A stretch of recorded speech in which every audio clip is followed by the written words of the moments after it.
अब हम आपके सामने उत्तर प्रदेश के बाद उत्तराखंड के बीजेपी उम्मीदवारों की एक्सक्लूसिव जानकारी देने वाले हैं। अब से थोड़ी देर में बड़ी खबर आपको बता दें, बीजेपी प्रेस कॉन्फ्रेंस करने वाली है। बीजेपी की पहली उत्तराखंड की लिस्ट हम आपके सामने रखेंगे। बीजेपी मुख्यालय में यह प्रेस कॉन्फ्रेंस होगी। बड़ी खबर हमारे पॉलिटिकल एडिटर देवेंद्र पराशर ने दी। मुख्यमंत्री पुष्कर सिंह धामी खटीमा से चुनाव लड़ेंगे, सुबोध उनियाल नरेंद्रनगर सीट से चुनाव लड़ेंगे। प्रीतम सिंह पवार धनौल्टी सीट से चुनावी मैदान में होंगे और थोड़ी देर में उत्तराखंड की बीजेपी की पहली लिस्ट हम रखेंगे आपके सामने। अगला नाम देखिए, गणेश जोशी को मसूरी से भारतीय जनता पार्टी टिकट दे सकती है। मदन कौशिक को हरिद्वार से बीजेपी टिकट देने वाली है। मदन कौशिक हरिद्वार से बीजेपी के उम्मीदवार रहेंगे। तो एक एक नाम हम आपके सामने रख रहे हैं। सतपाल महाराज को टिकट दिया जाएगा। डीडी हाट से बिशन सिंह चुफाल को टिकट, गदरपुर से अरविंद पांडे को बीजेपी का टिकट। इसके बाद अगला नाम आप देखिए, गणेश जोशी को मसूरी से भारतीय जनता पार्टी टिकट दे रही है। उत्तराखंड की पहली लिस्ट के इंपॉर्टेंट नाम, बड़ी सीटें आपको बता दें। सितारगंज से सौरभ बहुगुणा, हरिद्वार ग्रामीण से स्वामी यतीश्वरानंद, पुरौला सीट से राजकुमार को बीजेपी अपना उम्मीदवार बना रही है। रुद्रप्रयाग से भरत सिंह चौधरी को भारतीय जनता पार्टी चुनावी मैदान में उतार रही है। महेंद्र भट्ट को बद्रीनाथ से टिकट दिया जाएगा। एक एक करके तमाम लिस्ट हम आपके सामने रख रहे हैं। सितारगंज से सौरभ बहुगुणा को भारतीय जनता पार्टी ने अपना उम्मीदवार बनाया।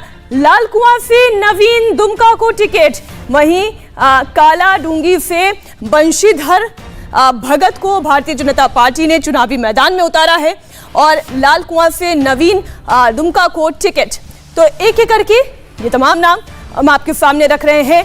बीजेपी की उत्तराखंड की पहली लिस्ट उम्मीदवारों की इंडिया टीवी पर आप एक्सक्लूसिव जानकारी देख रहे हैं। हमारे सहयोगी देवेंद्र पराशर इस खबर पर हमारे साथ जुड़ गए। हम सीधा उन्हीं से जानकारी ले लेते हैं। देवेंद्र, एक बार फिर सबसे पहले जानकारी, इंडिया टीवी पर एक्सक्लूसिव जानकारी आप बताएं। और सारे नाम को अगर एक बार फिर से आपको बता दें, मुख्यमंत्री पुष्कर सिंह धामी जो कि खटीमा उनकी विधानसभा सीट पहले से है, एक बार फिर से वहीं से चुनाव लड़ेंगे। सुबोध उनियाल नरेंद्रनगर, प्रीतम सिंह पवार धनौल्टी, गणेश जोशी मसूरी, मदन कौशिक हरिद्वार से जो कि प्रदेश के अध्यक्ष हैं हरिद्वार सीट से होंगे। श्रीनगर से डॉक्टर धन सिंह रावत, चौबट्टा खाल से सतपाल महाराज, डीडी हाट से बिशन सिंह चुफाल, गदरपुर से अरविंद पांडे, सितारगंज से सौरभ बहुगुणा, हरिद्वार ग्रामीण से स्वामी यतीश्वरानंद, पुरौला से राजकुमार, रुद्रप्रयाग से भरत सिंह चौधरी, बद्रीनाथ से महेंद्र भट्ट, लाल कुआं से नवीन दुमका, काला ढूंगी से बंशीधर भगत, ज्वालापुर से सुरेश राठौर, रुड़की से प्रदीप बत्रा, रानीपुर से आदेश चौहान, खानपुर से प्राण सिंह चैंपियन, रामनगर से दीवान सिंह बिस्ट। और ये सारे वो नाम हैं जिन्हें बीजेपी ने फाइनल कर लिया। इसके अलावा देवप्रयाग से विनोद कंडारी, सहसपुर से सहदेव सिंह पुड्ढीर, धर्मपुर से विनोद चमोली, रायपुर से उमेश शर्मा काऊ के बारे में आपने देखा होगा पिछले दिन जब हरत सिंह रावत एपिसोड चल रहा था तो उमेश काऊ की भूमिका बहुत अहम थी हरत सिंह रावत की नाराजगी को बीजेपी नेताओं के साथ मिलाकर दूर कराने की, लेकिन फाइनली वो चीज़ हुआ नहीं। लेकिन उमेश शर्मा काऊ जो कि बहुत ग्राउंडेड नेता माने जाते हैं, उनके टिकट पर भी मुहर लगा दिया गया। और इस तरह से बीजेपी ने उत्तराखंड के 70 में से लगभग 60 नाम फाइनल कर लिया है और देखना होगा कि कितने नामों का ऐलान किया जा रहा है। थोड़ी जानकारी आप एक और दें दर्शकों को। देवेंद्र, इनमें से ज्यादातर नाम पॉपुलर नाम है और ऐसा देख के लिस्ट को लगता है कि बहुत ज्यादा इधर उधर नहीं किया गया है। कैंडिडेट्स की सीटों में बहुत ज्यादा कोई फेरबदल नहीं है।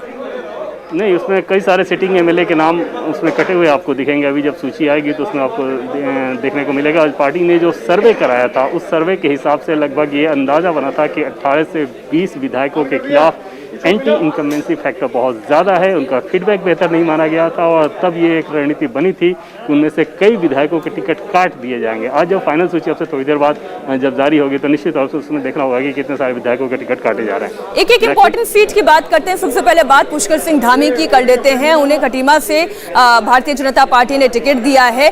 अब खटीमा क्षेत्र, पुष्कर सिंह धामी की छवि और भारतीय जनता पार्टी का उन पर एक बार फिर विश्वास जताना, इसे थोड़ा समझाएं। और इसके अलावा उससे पहले एक बार आपसे मैं ये बात कर लूँ कि कल आपने देखा कि सीडीएस बिपिन रावत के भाई ने बीजेपी ज्वाइन किया, उनको भी चुनाव लड़ाया जा रहा है। हालांकि उनकी सीट को लेकर अभी स्पष्ट तौर पे हमें जानकारी ये नहीं दी गई है कि उनकी सीट कौन सी होगी। त्रिवेंद्र सिंह रावत वाली सीट डिवाई होगी या लैंसडाउन होगा, इसको लेकर थोड़ा सा अभी क्लैरिटी नहीं थी, इसलिए उसको हम लोग होल्ड कर रहे हैं। लेकिन इतना हमें ये बताया गया है कि वो चुनावी अखाड़े में उतरेंगे। पुष्कर सिंह धामी की बात करें तो निश्चित तौर पर पुष्कर सिंह धामी क्योंकि उत्तराखंड के मुख्यमंत्री हैं तो खटीमा की सीट जो कि उनकी पारंपरिक सीट रही है, पहले भी वो चुनाव जीते हैं वहाँ से। इस बार हालांकि पार्टी को ये फीडबैक था कि वो सीट भी टफ रहेगी, बावजूद इसके क्योंकि मुख्यमंत्री का कद इतना बड़ा रहेगा कि वहाँ पे किसी भी विधानसभा चुनाव को आसान बनाना अपेक्षाकृत आसान काम रहता है किसी दूसरे उम्मीदवार की तुलना में। और पुष्कर सिंह धामी को एक बार फिर से खटीमा से ही पार्टी उम्मीदवार बनाने जा रही है। इंडिया टीवी हर वक्त हर जगह डाउनलोड करने के लिए सर्च करें India TV news Google play store या ऐप स्टोर पर।